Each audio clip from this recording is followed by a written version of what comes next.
Question number 2 क्या लिखा है ध्यान देना. They have given you Sujit, a small trader, provides you the following details: cash in hand asset, debtors, creditors, liability, 10% government bonds. Opening में bonds are 0, closing में 9,000 के bonds है. Government bonds are investments. We have invested in the government bonds. हमने government bonds में invest किया है. कितना invest, right? 9,000 की इन्वेस्टमेंट है और रेट ऑफ इंटरेस्ट इज 10%. मतलब हमें उस 9,000 पे 10% इंटरेस्ट मिलना चाहिए. We are entitled to, try to understand, we are entitled to receive interest on 9,000 at the rate of 10% per annum. This 10% is the rate of interest. Interest rate है वो. आगे करेंगे, समझेंगे कैसे करना है. Overdraft, liability, motor van. Opening में 50,000 का है, क्लोजिंग में 70,000 का है. So this is addition of 20,000. ये क्यों इंपॉर्टेंट है? बिकॉज हमें डेप्रिसिएशन निकालते टाइम उस एडिशन पे भी हमें डेप्रिसिएशन ठीक से निकालना पड़ेगा. फर्नीचर ओपनिंग क्लोजिंग में सेम ही है, कोई इश्यू नहीं. Stock and bills receivable. आगे Sujit विथड्रॉज ₹5,000 for his personal use on 1st October 17. This is drawings and they have given you date of drawings. अगर हमें इंटरेस्ट कैलकुलेट करना होगा, अगर हमें इंटरेस्ट ऑन ड्रॉइंग्स कैलकुलेट करना होगा जो हमारा इनकम है, तो we know the date of drawing. तो हम 1st अक्टूबर से 31st मार्च तक इंटरेस्ट कैलकुलेट करेंगे 6 मंथ्स.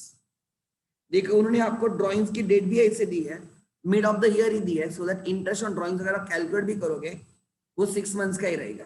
आगे he had also withdrawn ₹30,000 for a rent for his residential flat. 5,000 drawings plus 30,000 is also drawings. Total drawings is 35,000. Depreciation furniture by 10% and write off ₹1,000 from the motor van.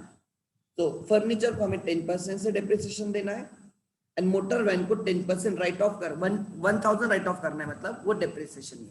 आगे charge interest on drawings. उन्होंने आपको interest on drawings निकाल के दिया है, it's a income. आगे 10% government bonds और purchased on 1st October 19. ये जो 9,000 की इन्वेस्टमेंट आपने की है, ये 9,000 की जो आपने इन्वेस्टमेंट की है उसकी डेट है 1st October 17. तो हमें अक्टूबर 17, नवंबर 17, दिसंबर 17, जनवरी 18, फरवरी 18, मार्च 18, ऐसे 6 मंथ्स का इंटरेस्ट मिलेगा हमें 9,000 पे at a rate of 10%, right. For 6 months हम इंटरेस्ट कैलकुलेट करेंगे, that will be income. Allow interest on capital at the rate of 10% per annum. Interest on capital is the expense. ₹1,000 is written off as a bad debts and provide 5%, right, per annum. RDD कभी per annum नहीं होता, वो गलत है. Provide 5% RDD on debtors. ठीक है. Prepare opening statement of affairs, closing statement of affairs, statement of profit and loss. इस question को है ना वीआईपी करके रखो. अगर ये क्वेश्चन आ गया आप कोई भी दूसरा क्वेश्चन कर सकते हो. ये आ गया आप कोई भी क्वेश्चन कर सकते हो. ठीक है. Let's start. Everyone, in the books of the trader, in the books of Sujit, right, in the books of Sujit,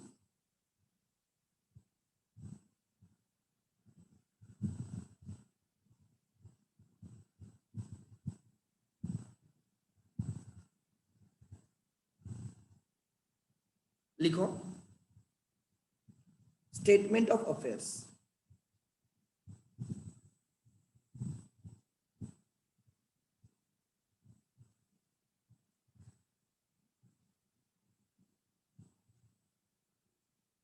as on column ना करेंगे.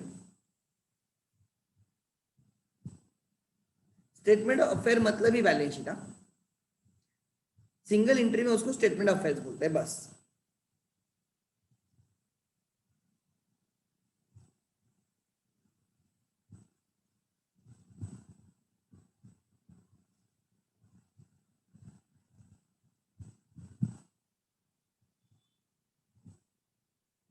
ये हम करते हैं to find out opening capital and closing capital.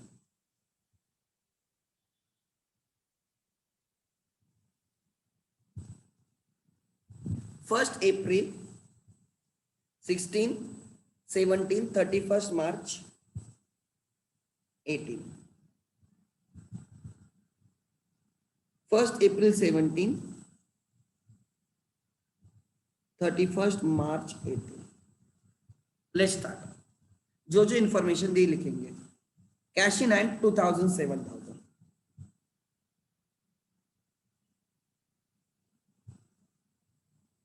These are your assets. These are your liabilities. नहीं, उसके बाद debtors 40,000, 60,000।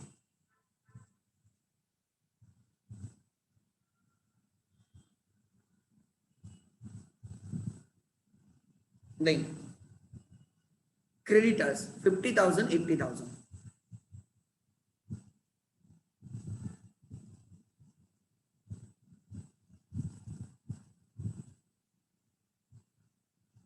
नहीं, 10% government bonds assets. 10% is the rate of interest on that bonds. Opening में 0, क्लोजिंग में 9,000। और ये इन्वेस्टमेंट 1 अक्टूबर को किया, तो अक्टूबर से मार्च एंड 6 मंथ्स के लिए मैंने 9,000 इन्वेस्ट किए गवर्नमेंट बॉन्ड्स में, तो मुझे उस 9,000 पे 10% के हिसाब से 6 मंथ्स का इंटरेस्ट मिलना चाहिए। आगे overdraft is the liability 70-30।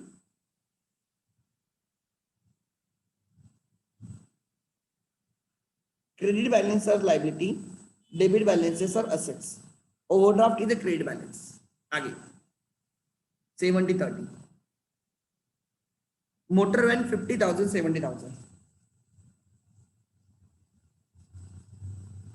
Opening में 50,000 के, क्लोजिंग में 70,000 के। अगर हमें उन्होंने रेट दिया होता डेप्रिसिएशन का, तो 50,000 पे मैं पूरे साल का निकालता, एंड जो 20,000 ऐड हुआ है ना, उस पे from the date of addition till the year end होता। अगर वो मुझे डेट ऑफ एडिशन नहीं देते, तो मैं उस 20,000 को पूरे साल का निकालता, मतलब 50 पे भी पूरे साल का, 20,000 पे भी पूरे साल का। ठीक है, बट यहाँ पे हम उन्हें रेट नहीं दिया, शायद से उन्होंने आपको डायरेक्टली डेप्रिसिएशन ही दिया है मोटर वैन का। आगे नेक्स्ट, फर्नीचर 1550।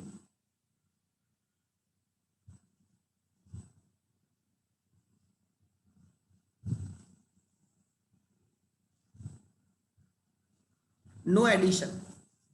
Then stock 70-90।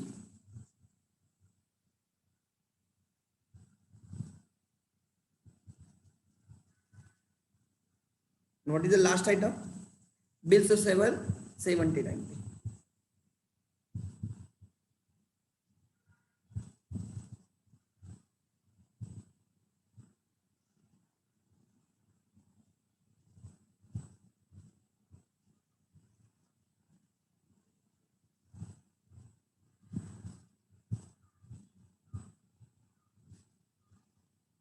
अब मुझे बोलो, चलो कैपिटल ढूंढो, ओपनिंग कैपिटल, क्लोजिंग कैपिटल, जिनके आए पिंक करो।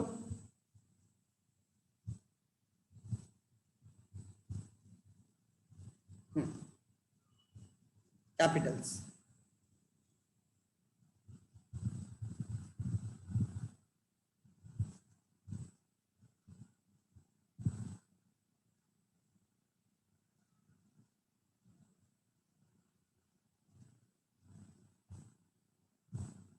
so it is 70 plus 70, 1,40,000, 1,40,000 plus 50, 1,90,000, 1,90,000 plus 10, 2 lakhs, 2,05,000, 2,40,000, 2 lakh, I think 47,000,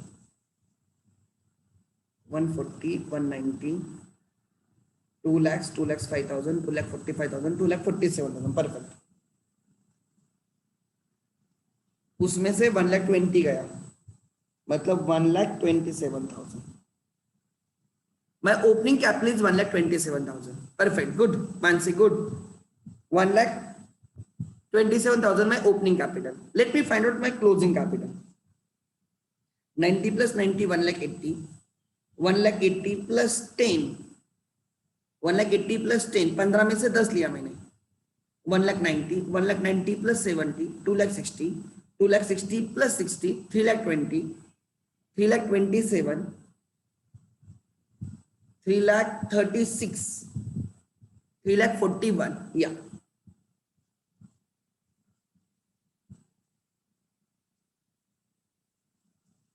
-1 lakh 10, मतलब ये आएगा 2,31,000. चेक करो बराबर है क्या मेरा.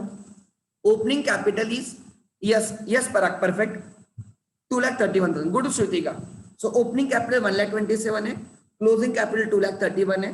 अब हम क्लोजिंग कैपिटल से स्टार्ट करेंगे. स्टेटमेंट ऑफ प्रॉफिट और loss.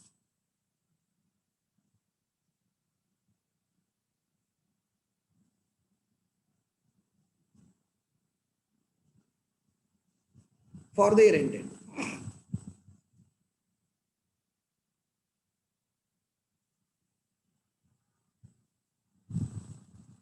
(31st March 2018).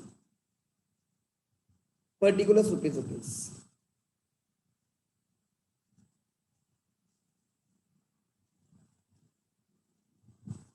Particulars rupees. Start with closing capital. Capital as on 31st March 18, which is 2,31,000. Add drawings during the year.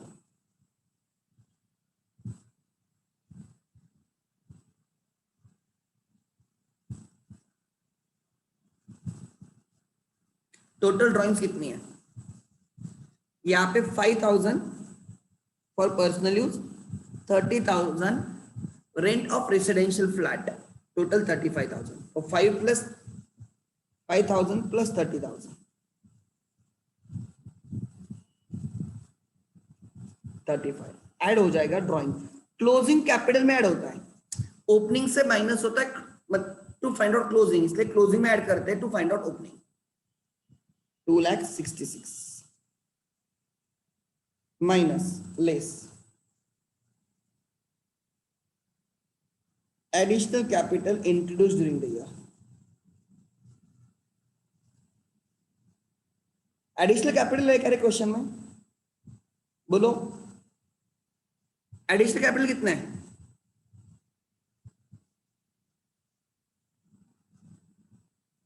Yes please. Additional capital कितना है? Additional capital anyone? Additional capital है क्या?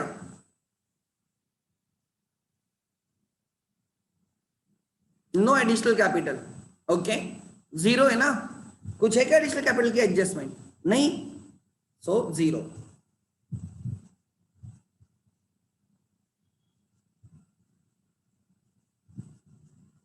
Therefore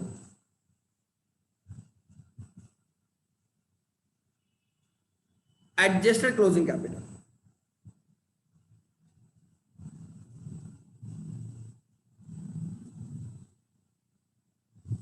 less capital at the beginning, capital as on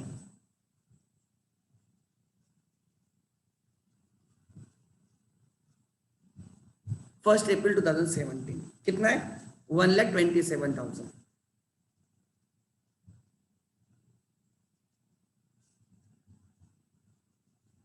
$1,27,000. Therefore, profit before adjustments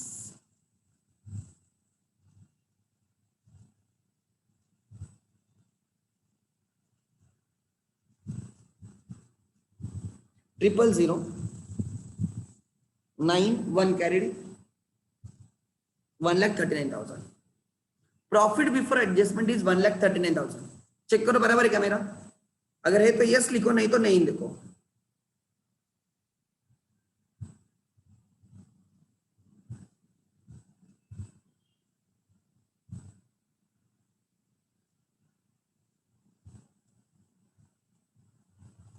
make it fast. Right, less. अच्छा ये आ गया add.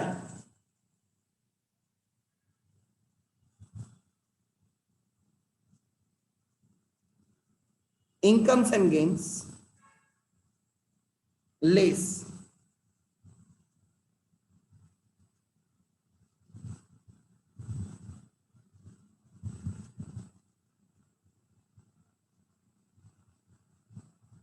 Expenses and losses. Incomes and gains add होंगे, expense and losses minus होंगे। अब एक एक देखेंगे क्या क्या, एक एक एडजस्टमेंट देखो। दिस वाज ड्राइंग्स हो चुकी है, दिस इज ड्राइंग्स हो चुका है। Depreciate furniture bye 10%। फर्नीचर देखो, फर्नीचर ओपनिंग में 15,000 है, क्लोजिंग में 15,000 है। कोई सोचने वाली बात है क्या? नहीं, ओपनिंग से एंड तक सेम ही फर्नीचर है। तो यहां पे लिखा जाएगा फर्स्ट डेप्रिसिएशन फर्नीचर। एक्सपेंस का फर्स्ट आइटम मिल गया हमें,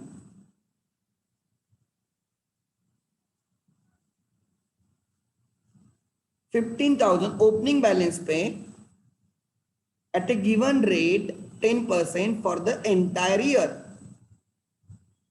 पूरे साल का कितना आएगा? एडिशन कुछ भी नहीं है, तो इट इज 1,500। डेप्रिसिएशन आ गया 1,500। ठीक है, देन उसके बाद एडजस्टमेंट 3 डन। यस, उन्होंने बोला है write off ₹1,000 from the motor van. Write off मतलब डेप्रिसिएट। अगर आप देखते हो उन्होंने आपको डायरेक्ट वैल्यू दी है। एग्जामिनर को लगता है कि आप नहीं निकाल सकते, इसलिए उसने आपको डायरेक्ट वैल्यू दी होगी शायद से, बट हम निकाल सकते हैं। अगर हमें निकालने को बोला होता तो मैं क्या करता, मैं 50,000 पे पूरे साल का निकालता एंड रिमेनिंग जो 20,000 ऐड हुआ है उस पे एडिशन से ईयर एंड तक निकालता। अगर मुझे एडिशन की डेट नहीं दी होती तो मैं उस पे भी पूरे साल का निकालता, मतलब 50,000 पे भी पूरे साल का, 20 पे भी पूरे साल का। But they are not given me date, they are not given me rate, उन्होंने डायरेक्टली मुझे अमाउंट दी है 1,000। अच्छी बात है, कोई इशू नहीं। उन्होंने डेप्रिसिएशन की वैल्यू दी तो हम ले लेंगे। 2 डेप्रिसिएशन ऑन मोटर वैन।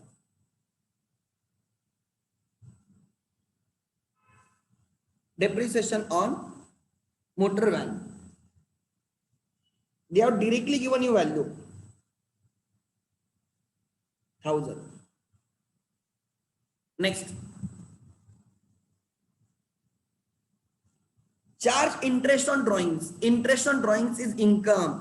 यहां पे भी उन्होंने आपको डायरेक्ट अमाउंट दी है। अगर डायरेक्ट अमाउंट नहीं दी होती, रेट दिया होता, तो मैं क्या करता पता है? इस 35,000 पे, इस 35,000 की ड्रॉइंग्स है, इस पे मैं पूरे साल का 6 मंथ्स का इंटरेस्ट निकालता। कितने मंथ्स का निकालता? 6 मंथ्स।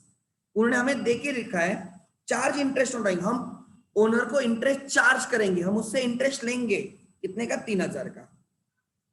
तो इंटरेस्ट ऑन ड्रॉइंग्स इनकम का आइटम मिल गया फर्स्ट। Interest on drawings 3,000।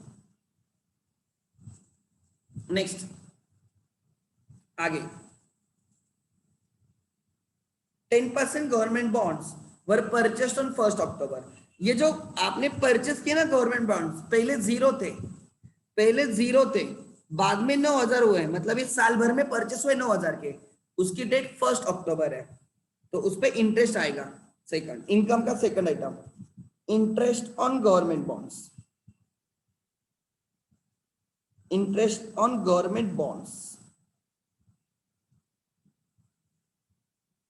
9,000 पे at a given rate 10% government bonds है फ्रॉम अक्टूबर से मार्च, 6 मंथ्स। जिनको 6 मंथ नहीं समझ में आया वो लिख लेना, from 1 October 17 to 31 March 18, 6 months. जिस दिन हमने परचेस किया उस दिन से हमारी इन्वेस्टमेंट हुई। जिस दिन परचेस करोगे उसके बाद इंटरेस्ट मिलना स्टार्ट होगा ना, इन्वेस्ट करोगे उसके बाद इंटरेस्ट मिलेगा। 1 अक्टूबर को इन्वेस्ट किया, 31 मार्च पे प्रॉफिट ढूंढ रहे हो, तो कितने मंथ्स की इन्वेस्टमेंट हो गया अभी तक? 6 मंथ्स की। तो वो आएगा 9,000 का 10% आता है 900, 9,000 का 10% आता है 900, हमें 6 मंथ्स मतलब हाफ चाहिए 450। 450 इज इंटरेस्ट। उसके बाद allow interest on capital at the rate of 10%, interest on capital is 10%, interest on capital is expense। third, interest on capital. कल ही मैंने आपको सिखाया था, मैंने आपको क्या सिखाया था? ओपनिंग कैपिटल पे पूरे साल का, ओपनिंग कैपिटल पे पूरे साल का, ओपनिंग कैपिटल कितना है? 1,20,000, उस पे पूरे साल का, तो 1,27,000 पे at what rate? 10% for 12/12 months, बराबर, प्लस एडिशनल कैपिटल पे no interest on additional capital. ये समझने के लिए लिख रहा हूं, लिखने की जरूरत नहीं। अगर आपने कुछ एडिशनल कैपिटल किया होता तो आपने यहाँ पे माइनस किया होता ना, एडिशनल कैपिटल है ही नहीं कुछ। सो ओपनिंग कैपिटल पे पूरे साल का, ओपनिंग कैपिटल पे पूरे साल का एडिशनल कैपिटल है ही नहीं, सो इट इज 1,27,000 का 10% फॉर द ईयर, वो आएगा 12,700, वो आएगा 12,700। नंबर 4, यहां पे क्या लिखा है? 1,000 बैड डेट्स एंड 5% आरडीडी, दोनों लॉसेस होते हैं, आरडीडी एंड बैड डेट्स। पहले बैड डेट्स लिखो, bad debts 1,000 and 5th RDD. मैंने आपको बहुत पहले ही बोला है, RDD is always calculated on closing debtors, RDD is always calculated on closing debtors less bad debts if any. 60,000 minus 1,000 का bad debts है, दैट इज 59,000 का, 59,000 का कितना परसेंट बोलो? 5% आरडीडी। 59,000 का 5%, 10% आएगा 5,900, उसका हाफ चाहिए। 5,000 का हाफ 2,500, 900 का half 450, so 2,950।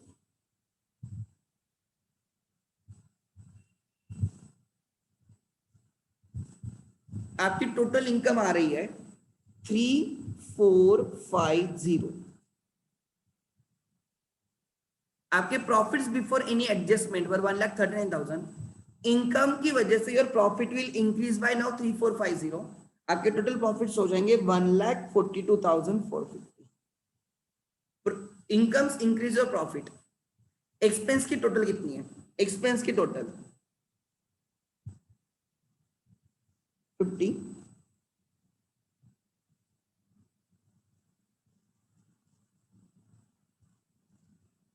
5, 7, 12, 12 plus 9, 21, 2 carried, 3, 4, 16, 17, 19. Total expenses are 19,150. So 1,40,550 में से 19,150 के एक्सपेंस माइनस होंगे, तो ये 300 दिख रहा है मुझे। 3 1 कैरी 2 गया 1,20,000। Therefore, profit after adjustment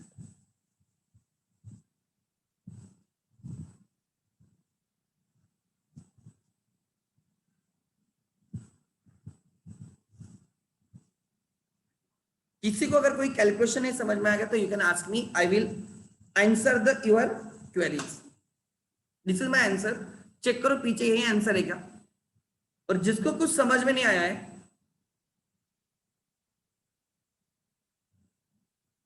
right, जिसको अगर कुछ समझ में नहीं आया है राइट। आप मुझे बोलो, आई विल आंसर योर डाउट्स।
हाँ, अगर एडिशनल कैपिटल होता देव, तो हम एडिशनल कैपिटल पे भी 10% का इंटरेस्ट ऐड करके हमारा टोटल ऐड हो जाता। मैंने यहाँ पे जानबूझ के लिखा है no interest on additional capital, because वहां पे नहीं है। मैं तो ये डिलीट कर दो अगर कंफ्यूजन हो रहा है।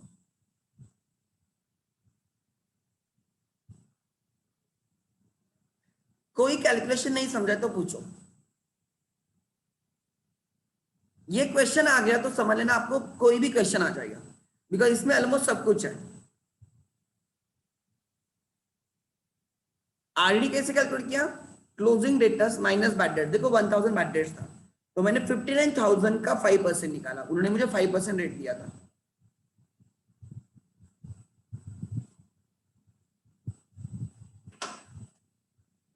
समझा? यस और नो? जल्दी बोलो।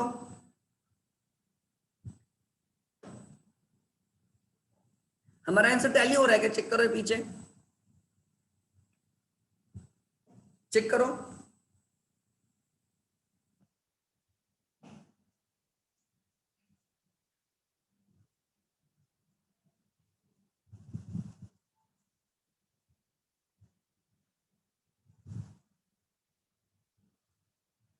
Yes, good. ठीक है, यहाँ पे हिंट क्या है? Try to understand. बच्चे किधर गलती करते हैं बताएगा? इंटरेस्ट ऑन इन्वेस्टमेंट पे गलती करते हैं। वो 10% गवर्नमेंट बॉन्ड का इंटरेस्ट लेना ही भूल जाते हैं, उनको क्लिक ही नहीं होता है, जो कि क्वेश्चन में अलग से लिखा भी नहीं है। आपको समझना है कि ये 10% जो है ना, ये रेट ऑफ इंटरेस्ट है। आपके दिमाग की बत्ती में जलना चाहिए कि अरे मैंने गवर्नमेंट बॉन्ड्स में इन्वेस्ट किया 9,000, तो उसका 10% मुझे इंटरेस्ट मिलना चाहिए, वो मेरी इनकम होगी। तो ये क्लिक होना बहुत इंपॉर्टेंट है। ठीक है, is a good question actually. इस क्वेश्चन को प्रायोरिटी पे रखो, ये हमेशा करते जाओ। आगे हमने क्वेश्चन नंबर 1 पहले किया था, क्वेश्चन नंबर 2 अब भी किया, 3 हमने किया है, 4 किया है, 5 किया है। Now it's time to solve the question number 6। Question number 6 करेंगे।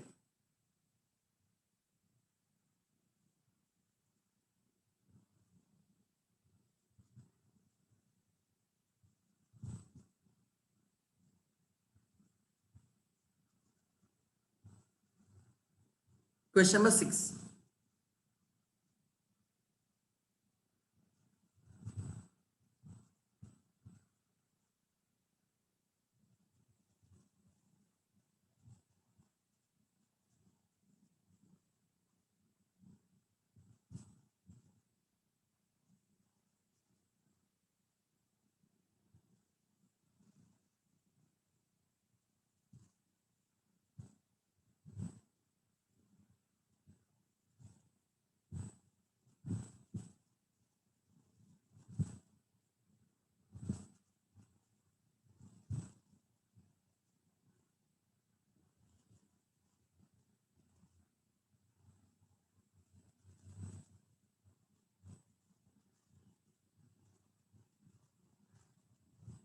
This is question. Let's start. Everyone ध्यान देना, समझ के करना है, ठीक है?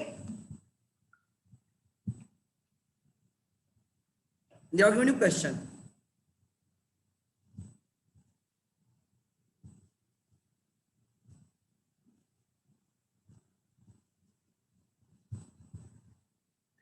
Miss Sanika keeps her books on single entry system. The statement of affairs is given as on 31st March 2018. उन्होंने हमें खुद होके स्टेटमेंट ऑफ अफेयर्स दिया है. कब का दिया है? 31st मार्च 18 का. तो 31st मार्च 18 पे हमारे पास कैपिटल है 38,500. 31st मार्च 18 का हमारे पास कैपिटल है 31,800. There is a plant and machinery, debtors, stock, cash in hand, bills receivable, creditors, bills payable and capital. यहाँ पे डेट चेंज कर दो, मेक इट 2017. वो गलत डेट प्रिंट हुई है. That should be 2017. और नीचे हमें 2018 के असेट्स एंड लायबिलिटीज दिए, तो वहां पे कट करके 2017 कर दो. 31st मार्च 2007 ओपनिंग का हमें स्टेटमेंट ऑफ अफेयर्स दिया है. क्लोजिंग का तो हमेशा हमें ही करना पड़ेगा. कभी भी एक्सपेक्ट मत करना कि एग्जाम में आपको क्लोजिंग स्टेटमेंट ऑफ अफेयर्स दिया होगा. आपको ओपनिंग स्टेटमेंट ऑफ अफेयर्स करने की जरूरत ही नहीं. क्यों? बिकॉज क्वेश्चन में ऑलरेडी है. अगर क्वेश्चन में है तो क्यों करते बैठोगे, बराबर ना. नेक्स्ट, ठीक है. आगे plant and machinery 42,000, stock 38,000, cash in hand, creditors, debtors, right, bills payable. They are given to closing. This is opening SOA. इसे हम क्लोजिंग SOA कर सकते हैं, स्टेटमेंट ऑफ अफेयर्स कर सकते हैं. ध्यान देना. Drawings during the year is 5,500.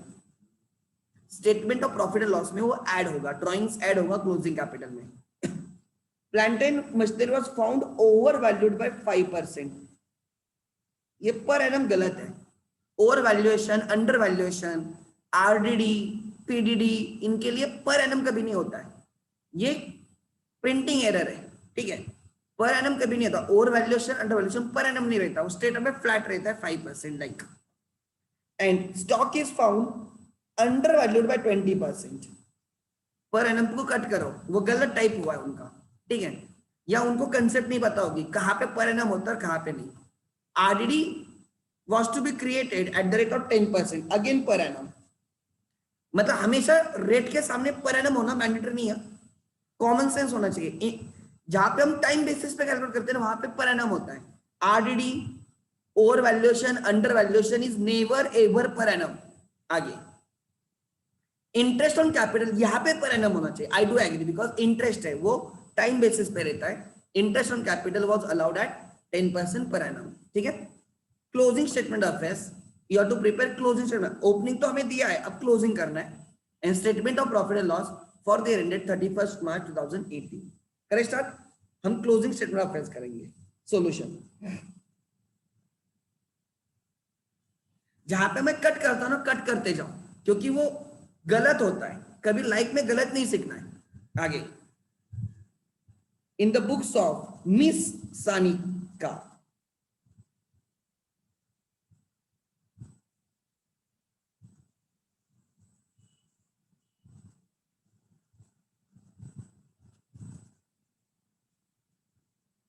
statement of affairs as on.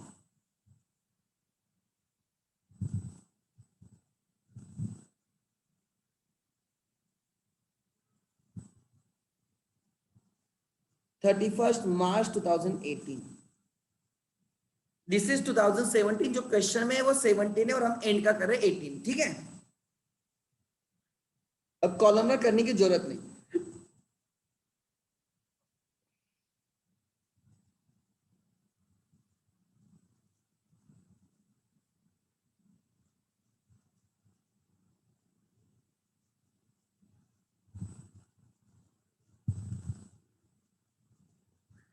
Assets left hand side पे लायबिलिटीज, राइट हैंड साइड पे असेट्स. Rupees rupees. पुणे में जो जो वैल्यूज दिए लिखो. Plant and machinery 42,000.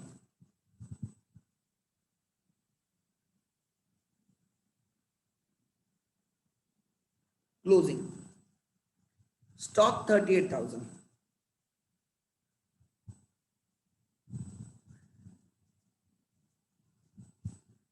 Cash in hand 10,000. Then creditors 7,000,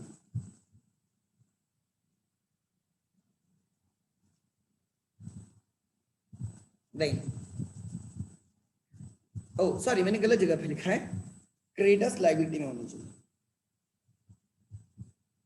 आगे नहीं, डेटर्स 25,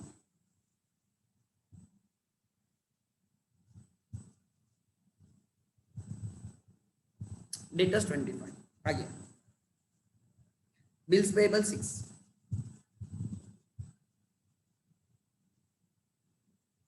कोई ऐसी एसेट है जो ओपनिंग में है और क्लोजिंग में नहीं है, प्लांट एंड मशीनरी ओपनिंग में है क्लोजिंग में है, ओपनिंग में 17,000 का है, क्लोजिंग में कुछ तो 40,000 का है, ठीक है, डेटर्स ओपनिंग में क्लोजिंग में, स्टॉक ओपनिंग में क्लोजिंग में, कैश इन एंड ओपनिंग में क्लोजिंग में, बिल्स रिसीवेबल ओपनिंग में है बट क्लोजिंग में नहीं है, सर फिर क्या हम क्लोजिंग में लेंगे क्या, try to understand, bills receivable daily basis पे चेंज होता है, वो करंट एसेट होती है, कभी होंगे कभी नहीं होंगे, देखो अगर प्लांट एंड मशीनरी ओपनिंग में तो क्लोजिंग में होना चाहिए, बिकॉज प्लांट एंड मशीनरी सालों साल चलता है, लैंड अगर ओपनिंग में तो क्लोजिंग में होना चाहिए, मोटर वैन अगर ओपनिंग में तो क्लोजिंग में होना चाहिए, इन्वेस्टमेंट्स अगर ओपनिंग में तो क्लोजिंग में होने चाहिए, बिकॉज वो लॉन्ग टर्म होते हैं, लॉन्ग रन के लिए होते हैं वो, बट ये जो डेटर्स हुए, स्टॉक रहा, कैश बैलेंस रहा, बैंक बैलेंस रहा, बिल्स रिसीवेबल रहा, ये डेली बेसिस पे चेंज होते रहते हैं, ओपनिंग में होंगे तो क्लोजिंग में होगा, मैंडेटरी नहीं है,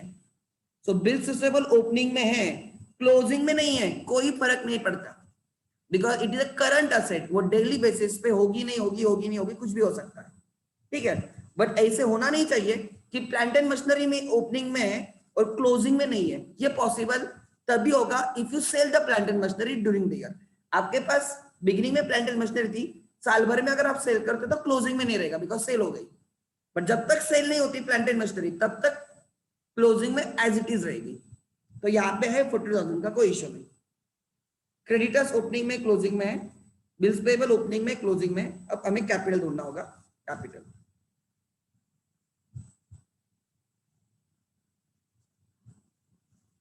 कितना कैपिटल आ रहा है ढूंढो,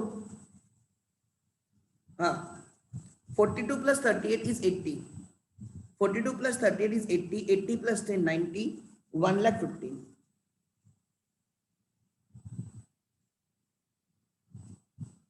1,15,000 minus 13,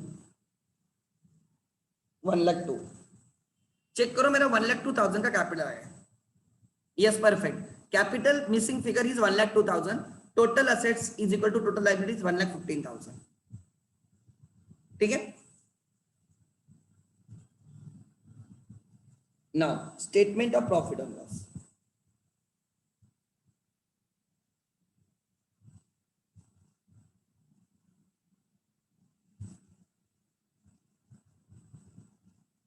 for the year ended,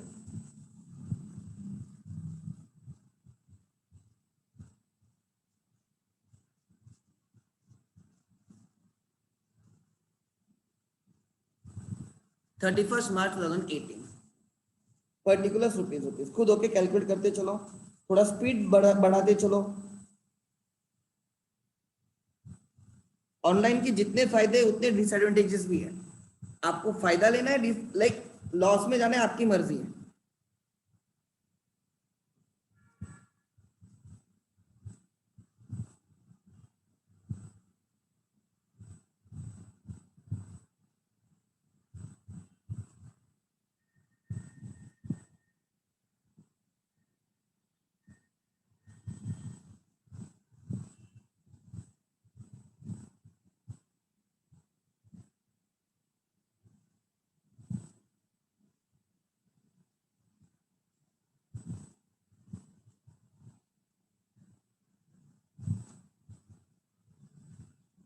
ठीक है, करें स्टार्ट, अब स्टार्ट करेंगे क्लोजिंग कैपिटल से, capital at the end, capital as on 31 March 2018 कितना है, 1,02,000, ऐड होता है ड्रॉइंग्स ड्यूरिंग द ईयर,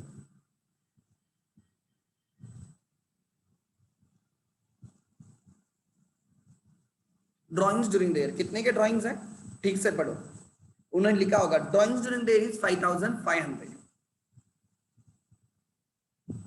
सब total 1,07,500 less additional capital introduced during the year.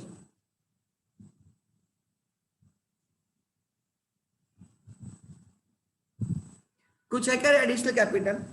Yes और नो? एडिशनल कैपिटल है क्या? यस और नो? क्वेश्चन में एडिशनल कैपिटल है क्या? Okay Mansi,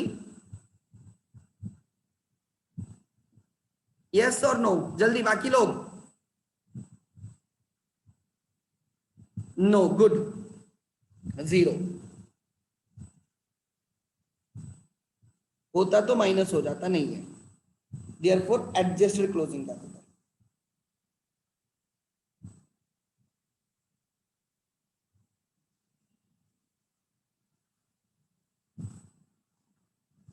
less capital at the beginning of the year. 1st April 2017. They are already given in the question. 38,500.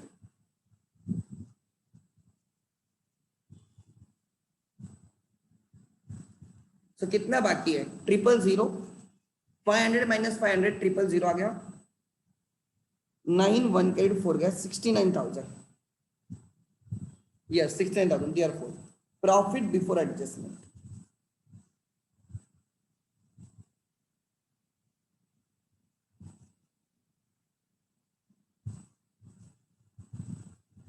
Profit before adjustment, 69,000.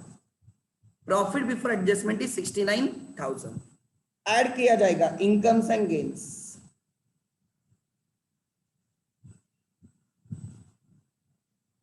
Profit है तो incomes and gains add होंगे.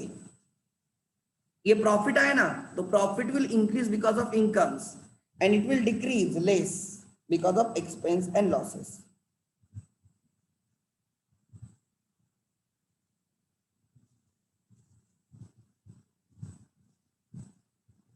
ठीक है, देखते हैं एक एक. यस, उन्होंने हमें क्या क्या दिया है? ड्राइंग्स के एडजस्टमेंट हो गए, ड्राइंग्स ऐड हो चुका है. Plant and machinery is over valued bye 5%. अच्छा, over valuation of plant and machinery. Over valuation of plant and machinery हमारे इसमें कितने की प्लांट एंड मशीनरी है? 42. Under valuation, over valuation, closing value देखने की. जिस दिन हम कर रहे प्रॉफिट ढूंढ रहे उस दिन वो अंडर वैल्यू ओवर वैल्यू होता है. तो हमें एंड की बैलेंस शीट की वैल्यू देखनी, ओपनिंग की बैलेंस शीट की वैल्यू देखनी, क्लोजिंग की देखनी है. सो जो 42,000 है वो ओवर वैल्यू हुआ है. तो आप मुझे बोलो, इज इट इनकम और एक्सपेंस? इज इट प्रॉफिट और लॉस? असेट ओवर वैल्यू हुई है, इज इट प्रॉफिट और loss? Yes, good good sir. Loss होता है, क्यों? बिकॉज हमने ज्यादा दिखाए सर, असेट हमने ज्यादा दिखाए, एक्चुअल में उतना मिलेगा नहीं. सर लॉस में लिखो over valuation of plant and machinery. Perfect, good.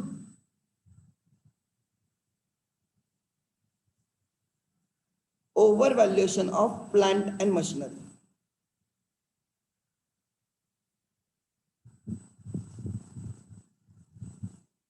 तो मैं यहाँ पे कैलकुलेशन लिखाऊंगा. कैसे कैलकुलेशन लिखाऊंगा ध्यान देना. उन्होंने मुझे कितने की plant and machinery the? 42,000. 42,000 divided by कितने से ओवर वैल्यू हुई है? क्या लिखा है? 5%. सो ओवर वैल्यू हुई इसलिए 100 प्लस. ओवर वैल्यूएशन हुआ तो प्लस, अंडर वैल्यूएशन हुआ तो माइनस. और हमेशा कौन से वैल्यू का होता है? वो क्लोजिंग वैल्यू का होता है. Multiply by 100. 5% से ज्यादा है जो हमारे पास बैलेंस शीट में वैल्यू है 42,000, वो 5% से ज्यादा है, मतलब वो 105 है. सो 42,000 इज 105 टू 100 कितना? उसकी वो एक्चुअल वैल्यू रहेगी. एक सेकंड, उसकी एक्चुअल वैल्यू रहेगी. तो नीचे लिखाओ, एक सेकंड, वर्किंग नोट लिखो, working note.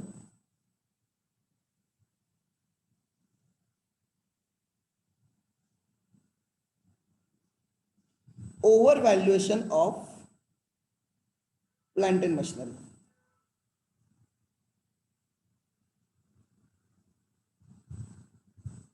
Right. So actual value,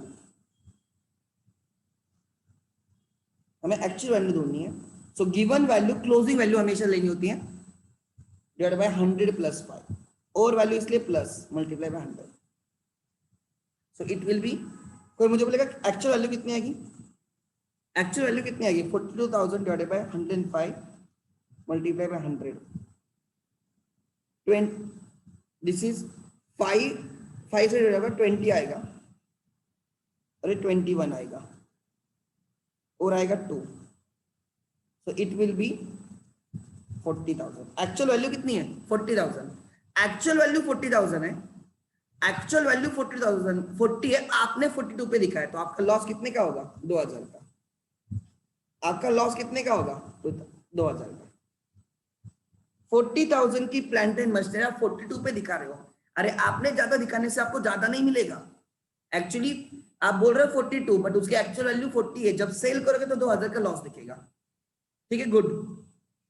next loss का आइटम आ गया, stock was found under valued bye 20, stock was found under value, बोलो इनकम और loss. Stock found under valued, ये जो स्टॉक है ना आपके बैलेंस शीट में 38, this is under valued bye, asset आपने कम पे दिखाई है बाय 20%, ये इनकम होगा, आप कम दिखा रहे हो, स्टॉक आप कम का दिखा रहे हो बट एक्चुअली ज्यादा मिलेगा, तो यहां पे सेकंड लिखो। वर्किंग नोट नंबर 1 हुआ यस, दूसरा under valuation of stock,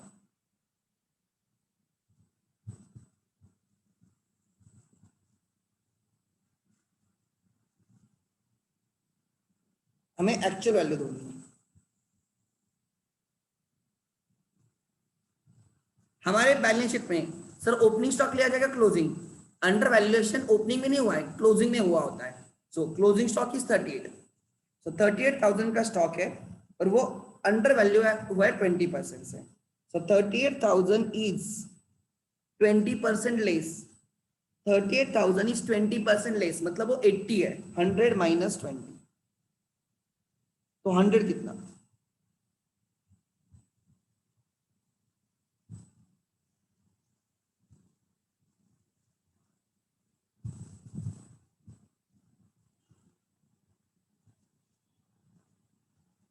four 9 जा 36, 2 4 5 जा,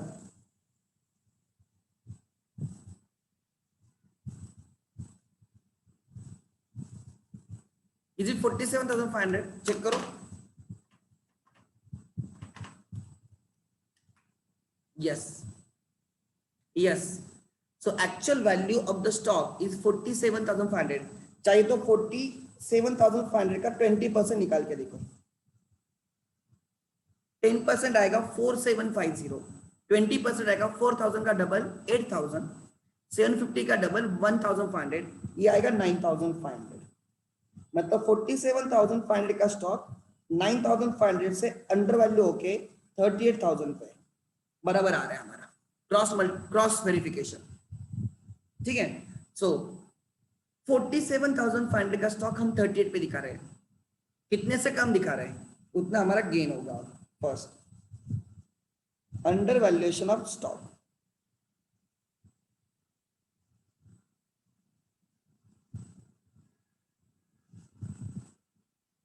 $47,500 minus 38,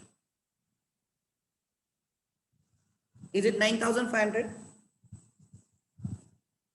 is it 9,500, yes sir, क्योंकि 20% 9,500 दी जा रहा है, 9,500 आगे, ठीक है। इसमें किसी का डाउट है कि इन दोनों में, मैं फिर से पूछ रहा हूं किसी का डाउट है क्या, है तो पूछो यार, don't keep questions,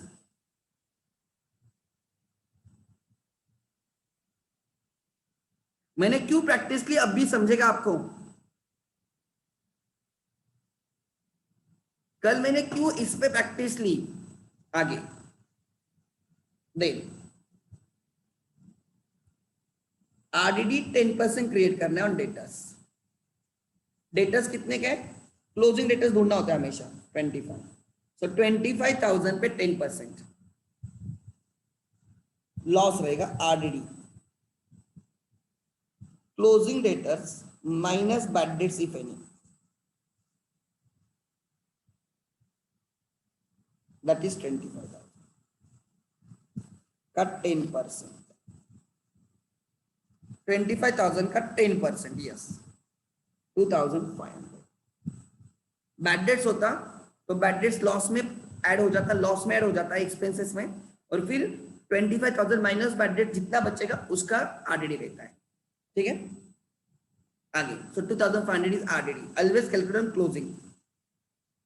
interest on capital is 10%। Interest on capital is expense, capital is a liability loan type, तो उसका इंटरेस्ट एक्सपेंस।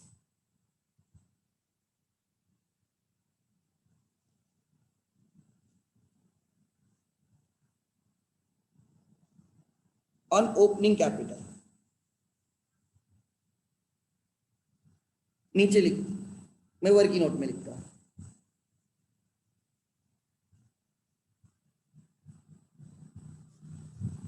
क्या फर्क पड़ता है, मैं वर्किंग नोट करता हूं।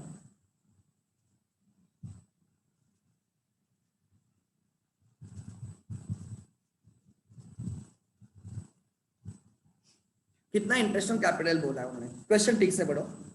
Interest on capital 10% per annum. हमारे पास ओपनिंग कैपिटल कितना है 28,500। हमारे पास एडिशनल कैपिटल कुछ है क्या, नहीं सर। सो 38,500 पे पूरे साल का। ऑन ओपनिंग कैपिटल 38,500 पे 10% for the entire year. On additional capital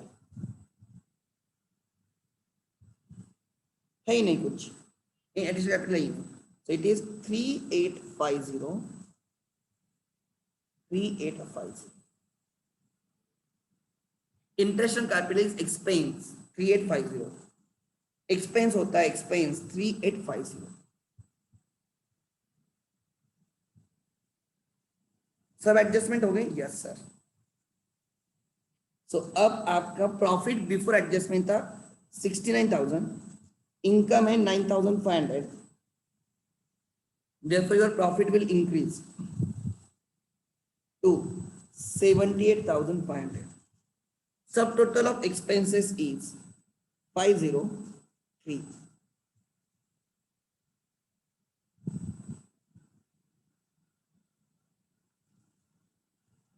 $8,350. 78,500 is your profit minus उसमें से 8,350 के expense.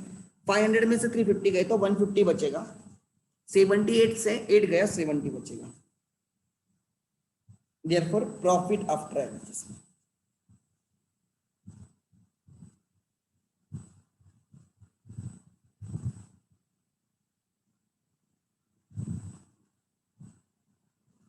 Profit after adjustment check करो बराबर है या रॉन्ग है, किसी के डाउट से तो बोलो।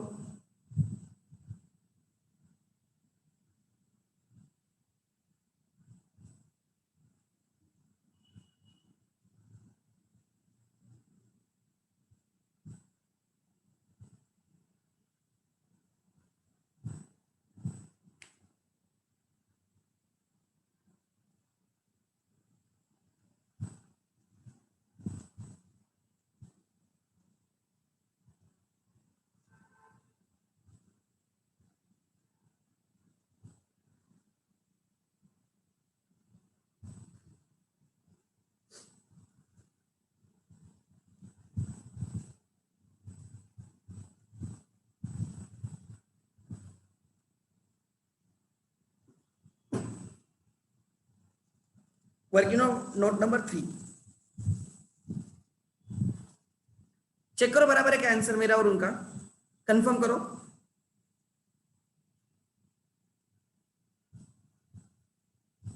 Yes yes, RDD, under valuation, over valuation, ये सब चीजें क्लोजिंग वैल्यूज पे ढूंढा के जाता है, क्लोजिंग बैलेंसेस पे।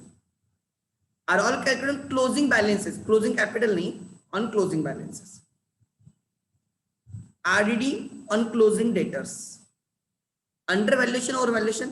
अंडर वैल्यू ओवर वैल्यू कब हो रहा है, जिस दिन हम प्रॉफिट ढूंढ रहे हैं उस दिन हो रहा होगा ना, तो क्लोजिंग पे,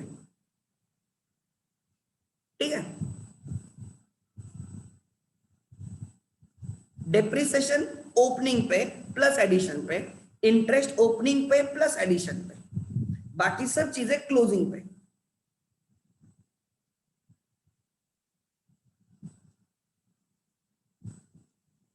चलो तो लिख लेना, RDD, under valuation, over valuation are always calculated on closing balances. Top of the page लिख लो, RDD, under valuation, over valuation are always calculated on closing balances.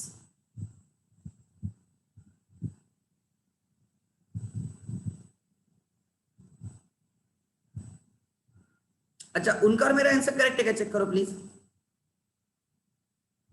Please, yes और no.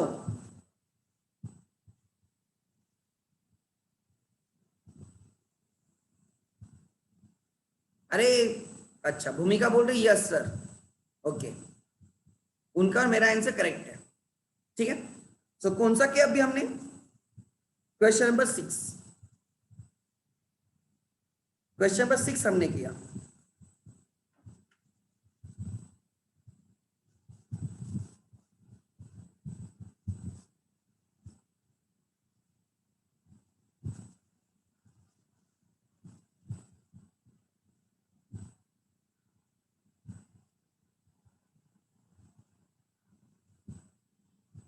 Question number 10 is the homework. You have to solve it and you have to share the answer. मैंने सबके answer check किए for your information. मैं I will revert you in the evening, ठीक है। मेरा lecture evening lecture के बाद मैं रिवर्ट करूंगा। मैंने अभी दोपहर में आंसर चेक किए बच्चों के। Question 10 is the homework, you have to share the answer with me by tomorrow morning, ठीक है। कल भी मैं लेक्चर लूंगा, I will announce the time, ठीक है। ऐसे 3:45 to 5 में ले लूंगा, राइट। तो कल हमारे ऑलमोस्ट चैप्टर डन हो जाएगा, ठीक है। सो आज हम यहाँ पे रुकते हैं। Question number 10 is the homework, everyone has to solve it. जब तक खुद होके प्रैक्टिस नहीं करोगे तब तक चीजें नहीं आती। Try to understand. किसी के डाउट से before I end for the day, anyone has doubt?